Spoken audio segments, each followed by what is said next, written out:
নমস্কার বন্ধুরা। নীতিশ কুমার আবারও পাল্টি মারবেন। নীতিশ কুমার আবারও এনডিএ ছেড়ে ইন্ডিয়া জোটে যাবেন, কারণ তাকে বিজেপি কোনোভাবেই বিধানসভা নির্বাচনের পর আরও একবারের জন্য মুখ্যমন্ত্রী করতে চাইবে না। আর মুখ্যমন্ত্রিত্ব ধরে রাখার জন্য নীতিশ কুমার সেই ক্ষেত্রে অন্য কোনো জোটে আবার যেতে পারে বলে এবার প্রশান্ত কিশোর বলেছেন। প্রশান্ত কিশোর বলেছেন যে নীতিশ কুমার মুখ্যমন্ত্রী হবেন না, এটা তিনি লিখিতভাবে দিতে রাজি, এবং যদি তার কথা না মেলে তাহলে তিনি রাজনীতি ছেড়ে দেবেন। আমি এতদিন ধরে বলে এসেছিলাম, ভিডিওগুলো মনে আছে আপনাদের, নীতিশ কুমার যে আবারও পাল্টি মারতে পারেন এবং নীতিশ কুমারকে যে বিজেপি কোনোভাবেই মন্ত্রী পদে আরেকবার মানতে রাজি না, কথা বলেছিলাম যে আপনাদের নিশ্চয়ই মনে আছে, ভিডিওতে বলেছিলাম। এবং বিধানসভা নির্বাচনের আগে যদি হয় অথবা পরে হলেও নীতিশ কুমার আবারও পাল্টি মারবেন, তার সম্ভাবনা প্রবল, সেই কথাগুলো বলেছিলাম, আপনাদের মনে আছে। এখন প্রশান্ত কিশোর, যিনি আইপ্যাকের প্রতিষ্ঠাতা এবং যিনি জনসুরাজ পার্টি তৈরি করে বিহারে লড়াই করছেন, এবং তিনি বলছেন, কত বড় চ্যালেঞ্জ দিচ্ছেন তিনি, যে যদি তার কথা না মেলে তাহলে তিনি রাজনীতি ছেড়ে দেবেন। আপনাদের মনে আছে 2021 সালে পশ্চিমবঙ্গ বিধানসভা নির্বাচনের সময় প্রশান্ত কিশোরই বলেছিলেন যে বিজেপি কোনোভাবেই 100 পর্যন্ত সিট পাবে না, 100-র নিচে থাকবে। আর যদি 100-র বেশি পায় বা 100 যদি পায়, তাহলে তিনি তার যে কাজটা, অর্থাৎ আইপ্যাকের মাধ্যমে তিনি নির্বাচনে পরামর্শদানের যে কাজটা করেন, সেই কাজটা তিনি আর কোনোদিন করবেন না। তিনি একদম চ্যালেঞ্জ নিয়েছিলেন, সেই চ্যালেঞ্জে তিনি পাশ করেছিলেন। তার বুদ্ধিমত্তার ভ্যালু আছে, নিঃসন্দেহে মানতেই হবে। এবং তিনি যে বিহারে নীতিশ কুমারকেও তিনি একবার জিতিয়েছিলেন 2015 সালে, যদি মনে থাকে আপনাদের। এবং নীতিশ কুমারের সঙ্গে তিনি কাজ করেছেন, ঘনিষ্ঠতা আছে তার পার্টিতে, তার অনেক জানাশোনা লোক রয়েছে। ফলে নীতিশ কুমারের পার্টির অবস্থা, ইন্টারনাল অবস্থা কি, সেটা তিনি খুব ভালো করে জানেন। তার কারণে তার এই বক্তব্যের পরে সারা দেশের রাজনীতিতে যেন এক নতুন করে তুফান সৃষ্টি হয়েছে।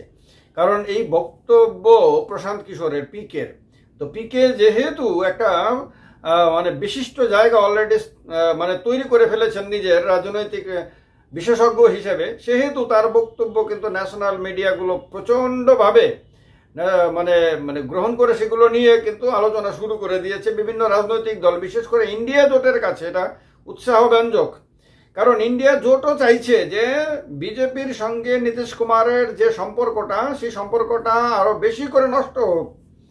বিজেপি কোনোভাবেই যাতে নীতিশ কুমারকে মান্যতা না দেয়, বিজেপি যাতে কোনোভাবেই যাতে নীতিশ কুমারকে আরো একবার মুখ্যমন্ত্রী করতে না চায়, এটা কিন্তু ইন্ডিয়া জোটের নেতারা চাইছে। বিশেষ করে আরজেডি চাইছে, কংগ্রেস চাইছে, বিহারে অন্যান্য যে আপনার ইন্ডিয়া জোটের দলগুলো রয়েছে তারা চাইছে। কারণ তারা জানে যে লালু প্রসাদের ছেলে তেজস্বী যাদবের জনপ্রিয়তা অনেক বেড়ে গেছে। কিছুদিন আগে তো সি ভোটারের সার্ভেতে দেখা গেছে যে নীতিশ কুমারের জনপ্রিয়তা আছে 18%, মাত্র 18%, আর তেজস্বী যাদবের আছে 41%, 41%। সেক্ষেত্রে নীতিশ কুমারের ডাবলের চেয়ে বেশি জনপ্রিয়তা তেজস্বী যাদবের। তো যার কারণে বিজেপির নেতারা বলেছেন তেজস্বী যাদবকে আক্রমণ করা যাবে না। তো এই অবস্থাতে তেজস্বী যাদব যে তার পার্টিকে আরো বেশি শক্তিশালী অবস্থানে নিতে পারবে, সেটা কিন্তু ইন্ডিয়া জোটের নেতারা কিন্তু তার ব্যাপারে অনেকটাই আপনার নিশ্চিত। যদিও সিট নিয়ে, আসন সংখ্যা নিয়ে কংগ্রেসের সঙ্গে অন্যান্য দলগুলোর সঙ্গে দর কষাকষি চলবে, এগুলি জোটের ধর্ম, এগুলি জোটের একদম স্বাভাবিক বিষয় এগুলো। কিন্তু সবাই জানে যে জিততে হলে, ক্ষমতায় আসতে হলে তেজস্বী যাদবকেই অবলম্বন করতে হবে।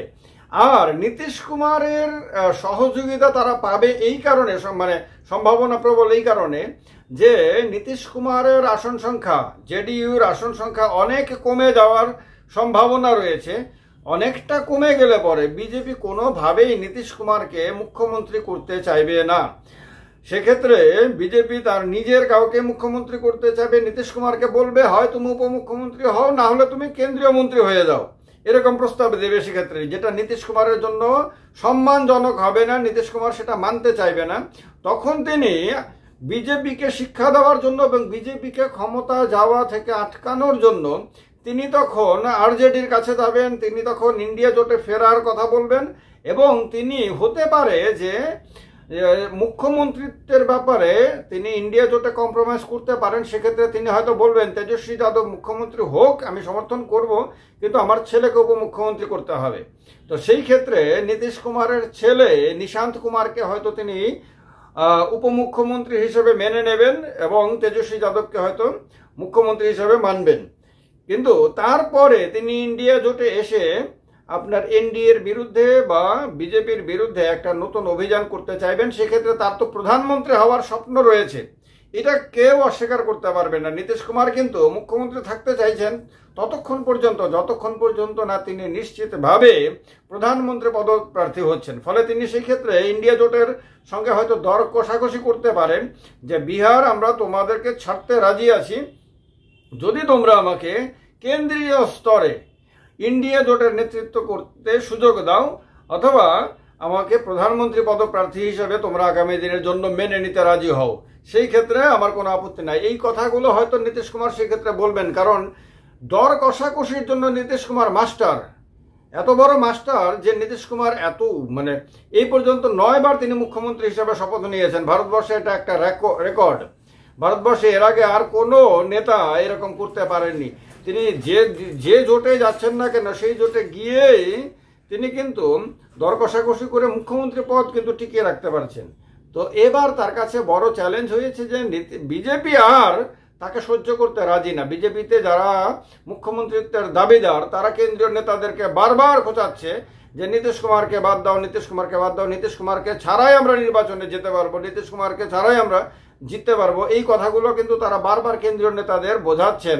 যদিও কেন্দ্রীয় নেতারা বিহারের বিজেপি নেতাদের উপরে কোনোভাবে ভরসা করতে পারছেন না, কারণ তাদের মধ্যে সর্বমান্য সর্বজনগ্রাহ্য কোনো নেতা বিহারে নেই। কিন্তু যেটা পশ্চিমবঙ্গের বিজেপির সমস্যা যে সবাই মানে, সমস্ত গোষ্ঠী মানে, এরকম কোনো নেতা নেই, সেম অবস্থা কিন্তু বিহারেও।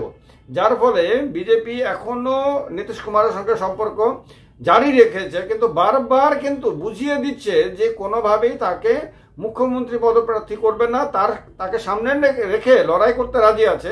যেমনভাবে একনাথ সিন্দেকে সামনে রেখে মহারাষ্ট্রে লড়াই করেছিল, নির্বাচনে বিজেপি ভালো রেজাল্ট করার পরে একনাথ সিন্দেকে মুখ্যমন্ত্রিত্ব থেকে সরিয়ে দিয়ে তার জায়গাটা দেবেন্দ্র ফডনবিসকে দিয়ে দেয়, অর্থাৎ বিজেপি নিজের দলের নেতাকে মুখ্যমন্ত্রিত্ব দেয়। তো এই সেম জিনিসটা বিজেপি বিহারে করতে চাইছে, আর এইটা নীতিশ কুমারের জন্য শুধু টেনশন না, একটা আতঙ্ক তৈরি করেছে। নীতিশ কুমারের রাজনৈতিক ক্যারিয়ার চিরতরে শেষ করে দেওয়ার জন্য বিজেপি যে কাজ করছে এটা নীতিশ কুমার বুঝতে পারছেন। তার কারণে প্রশান্ত কিশোর নীতিশ কুমারের ঘরের অন্দরমহলের কথা জানেন বলেই তিনি একদম এত বড় চ্যালেঞ্জ দিয়েছেন, যে চ্যালেঞ্জটা সাধারণত এই ধরনের ব্যক্তিরা দেন না। তিনি একেবারেই বলে দিয়েছেন যে নীতিশ কুমার আরেকবার মুখ্যমন্ত্রী হবেন না, হলে তিনি রাজনীতি ছেড়ে দেবেন। আপনারা কি বিশ্বাস করেন প্রশান্ত কিশোরের কথা?